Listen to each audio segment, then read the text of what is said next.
សេចក្តីជូនដំណឹងស្តីពីស្ថានភាពធាតុអាកាសនៅក្នុងព្រះរាជាណាចក្រកម្ពុជាសម្រាប់ថ្ងៃទី2ខែកក្កដាឆ្នាំ2026សម្ពាធទាបដែលក្របដណ្ដប់លើឈូងសមុទ្របេងហ្គាល់សមុទ្រអានដាមែនសមុទ្រចិនខាងត្បូងអាងទន្លេមេគង្គនិងសមុទ្រកម្ពុជាមានឥទ្ធិពលលើរបបខ្យល់មូសុងនិរតីដែលបក់លើព្រះរាជាណាចក្រកម្ពុជាស្ថានភាពបែបនេះនឹងធ្វើឲ្យធាតុអាកាសចាប់ពីថ្ងៃទី2ដល់ថ្ងៃទី4ខែកក្កដាឆ្នាំ2026សម្រាប់តំបន់វាលទំនាបសីតុណ្ហភាពមធ្យមអបបរមា25អង្សាសេនិងសីតុណ្ហភាពមធ្យមអតិបរមា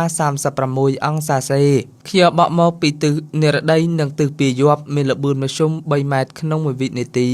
មានខេត្តបន្ទាយមានជ័យបាត់ដំបងពោធិ៍សាត់សៀមរាបកំពង់ឆ្នាំងកំពង់ធំកំពង់ចាមត្បូងឃ្មុំស្វាយរៀងព្រៃវែងតាកែវកណ្ដាលនិងភ្នំពេញអាចមានភ្លៀងធ្លាក់ជាមួយខ្យល់កន្ត្រាក់និងផ្គររន្ទះក្របដណ្ដប់លើផ្ទៃដី 60% រីឯតំបន់ខ្ពង់រាបសីតុណ្ហភាពមធ្យមអបបរមា24អង្សាសេនិងសីតុណ្ហភាពមធ្យមអតិបរមា35អង្សាសេខ្យល់បក់មកពីទិសនិរតីនិងទិសមជ្ឈិមមានល្បឿនមធ្យម3ម៉ែត្រក្នុង1វិនាទីមានខេត្តកំពង់ស្ពឺបៃលិនឧត្តរមានជ័យព្រះវិហារក្រចេះស្ទឹងត្រែងរតនគិរីមណ្ឌលគិរីជួរភ្នំដងរែកនិងតំបន់ជួរភ្នំក្រវាញអាចមានភ្លៀងធ្លាក់ជាមួយខ្យល់កន្ត្រាក់និងផ្គររន្ទះក្របដណ្ដប់លើផ្ទៃដី